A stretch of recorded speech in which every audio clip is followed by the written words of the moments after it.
எல்லாரோட லைஃப்பும் ஜீரோலேருந்து தான் ஸ்டார்ட் ஆகுது. அதை முதல் புரிஞ்சுக்கணும். யாரோட லைஃப்பும் ஜீரோலேருந்து ஆரம்பிக்குது. இப்போ உங்கள் அம்மா கிட்ட நீங்கள் 10,000 ரூபாய் கொடுத்தீங்க. ஆனால் உங்கள் அம்மாவோட மனசு எப்படி இருக்கும்னா அந்த 10,000 15,000 ஆக்குறது எப்படின்னு தான் இருக்கும். ஆனால் இன்றைக்கி இருக்கிற ஜென்ரேஷன் அந்த 25,000 வாங்கிட்டு இன்னொரு 25,000 கடன் வாங்குறது எப்படி தான் இருக்கும். அப்போ என்ன காரணம்னா இன்னும் அந்த சேமிக்கிற பழக்கம் உங்ககிட்ட வரல. அதுதான் மெயின். இப்போ உதாரணத்துக்கே சொல்கிறோம், சாப்பிட போகிறீங்க, ஒரு மாதத்துக்கு போகும்போது ஒரே ஹோட்டலுக்கு யாரும் போகிறீங்களா? ஏதோ ஒரு பொருள் ஆசையாக சாப்பிட்ணுன்னா வெறும் பிராண்டு தான், நேம் தான், டெம்ப் பண்ணிக்கிட்டே இருக்காங்க. சும்மா உதாரணத்துக்கு சொல்லணும், ஒரு பிரியாணி தான். பிரியாணி எல்லா இடத்துலையும் ஒரே டேஸ்ட் தான். ரோட்டில் சாப்பிட்டாலும் அதே டேஸ்ட் தான், நீங்கள் எந்த சாப்பிட்டாலும் அதே டேஸ்ட் தான். ஆனால் நேம் மட்டும் மாறுது. இதுக்காக கிலோமீட்டர்லாம் கடந்து வந்து சாப்பிட்றாங்க. கிலோமீட்டர் கடந்து வந்து சாப்பிடும்போது அங்கே இருக்கிற பெட்ரோல் செலவு என்ன? அப்புறம் சாப்பிட்டு போயிட்டு வீட்டுக்கு போன உடனே நம்ம வீட்டு சாம்பார் சாதமே நல்லா இருக்குன்றாங்க. அப்போது இதெல்லாமே வியாபாரம் பண்ணுறது என்னென்னா நம்மளை வந்து எப்பவுமே வந்து நம்மளோட எமோஷனை வந்து அவங்க டெவலப் பண்ணிக்கிட்டே இருப்பாங்க. நல்லா இல்லாத பொருளை கூட 4 முறை நல்லா இருக்குன்னு சொன்னால் அவங்க மைண்டில் நல்லா இருக்குன்னு ஆயிரும். இப்போ இருக்கிற யங்கர்ஸ், இப்போ உங்களை மாதிரி ஆளுங்கள்லாம் இதை தான் பண்ணுறீங்க. எல்லாமே நல்லா இல்லாத பொருள் தான் அது. அதை போய் நல்லா இருக்குன்னு 4 பேர், அதுவும் இப்போ வந்து சோஷியல் மீடியாலாம் வந்த உடனே நிறைய விஷயங்கள் இப்படி மாறி போச்சு. தேவையில்லாத பொருட்கள்லாம் சொல்ல வாங்கி குவிக்கிறாங்க. உதாரணத்துக்கு ட்ரெஸ் எடுத்துங்க. இப்போ இதில் வந்து உங்கள் ட்ரெஸ்ஸை மிஸ் ஆயிடுச்சு. ஆக்சுவலாக என்னன்னா நான் ட்ரெஸ்ஸு வந்து வாங்குவேன், அது கொஞ்சம் அம்மாவோட செலவு. அதான் சொல்கிறேன். இப்போ மறைமுகமாக அவங்கள கொண்டு போய் கடங்காரம் ஆக்கி விட்டுறீங்க.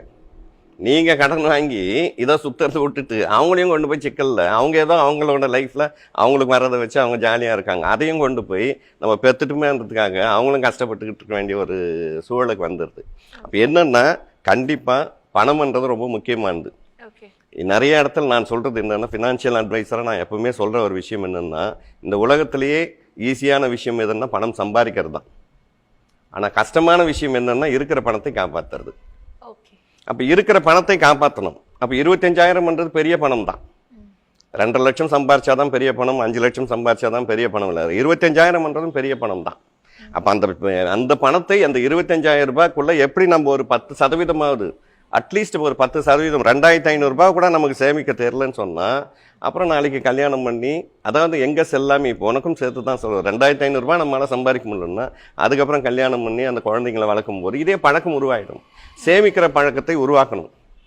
சேமிக்கிற பழக்கத்தை உருவாக்கினா மட்டும்தான் இந்த 25,000 நம்ம எப்படி 50,000 ஆக்க முடியும், 50 ஆக்க முடியும், 1 2 ஆக்க முடியும்னு பார்க்கணும். அப்போ சேமிக்கிற பழக்கம் உங்ககிட்ட இல்லை. அதுதான் ரொம்ப முக்கியமான விஷயம். தேவையில்லாத இந்த மாதிரி அடுக்கி வச்சுக்கிட்டு குப்பை மாதிரி நம்ம வச்சுக்கிட்டு இருக்கோம். உங்களை மட்டும் இல்லை, எந்த லேடிஸ் பேக்கை திறந்தாலும் சரி தேவையில்லாத விஷயங்கள் தான் இருக்கும். ட்ரெஸ்ஸு இன்றைக்கி வந்து எல்லா ட்ரெஸ்ஸும் வந்து ஒரு 3,000 ரூபாய் கம்மி இல்லை.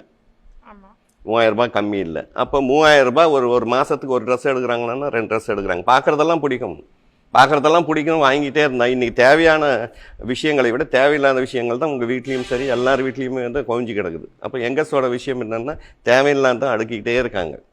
அப்போ ஒரு ஸ்டேஜில் தேவையில்லாத அடுக்கிட்டே இருந்தால் தேவையான பொருள்லாம் வெளியே போயிட்டே இருக்கிற வேண்டிய சூழலுக்கு வந்துடும். அதனால தான் சொல்கிறது, கண்டிப்பாக இந்த மாதிரி விஷயத்தெல்லாம் குறைக்கலன்னு சொன்னால் இந்த 25,000 50,000 மாறினாலும் அப்போ நீங்கள் 4 EMI எடுப்பீங்க. ஏன்னா பழகியாச்சு. நாளைக்கு என்ன பண்ணுவோம், இந்த 3,800 EMI 6,800 மாறும். அப்போ EMI அதிகமாகுமே ஒழிய உங்கள் சம்பளம் அதிகமானாலும் உங்கள் லைஃப் வந்து இன்க்ரீஸ் ஆகுமா, உங்கள் லைஃப்பில் வந்து ஹாப்பினஸ் வரும்னா வரத்துக்கு வாய்ப்பு கிடையாது. ஒரே ஒரு விஷயம் நல்லா புரிஞ்சுக்கணும், இன்றைக்கி இருக்கிற பணக்காரெல்லாம் யாருன்னு பார்த்தா, ஏன்னா நீங்கள் யங்கர்ஸ் நீங்கள் நல்லா புரிஞ்சுக்கணும், இன்றைக்கி இருக்கிற பணக்காரெல்லாம் யாருன்னு பார்த்தா 10-20 வருஷத்துக்கு முன்னாடி தனக்கு கிடைச்ச பணத்தை கொஞ்சம் கொஞ்சமாக சேமித்து ஒரு இடமோ இல்லை ஒரு டெபாசிட்டோ வச்சுக்கிட்டு இருந்தோம் தான் இன்றைக்கி பணக்கார். உடனே நீங்கள் பணக்கார ஆகிட முடியாது. இன்னும் 10 வருஷம் கழித்து நீங்கள் ஒரு பணக்கார ஆகணும்னா இன்றைக்கி இருக்கிற பணத்தில் கொஞ்சம் ஒரு பகுதியை நீங்கள் சேமித்து வைக்கணும்.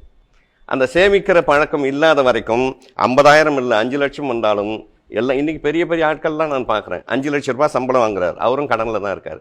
என்ன காரணம், பெரிய பெரிய பொருளாக வாங்குறாரு, அவ்வளோதான். காரை மாற்றுறாரு, 6 மாதத்துக்கு ஒரு முறை காரை புது மாடல் வரக்கூடாது. நிறைய பேரை நான் பார்த்துருக்கேன், ஃபோன் புது மாடல் வரக்கூடாது, இருக்கிற மாடல் அப்படியே முடிஞ்சு போச்சு. அதில் நீங்களும் ஒன்றுன்றது தெரிஞ்சு போச்சு. இப்போ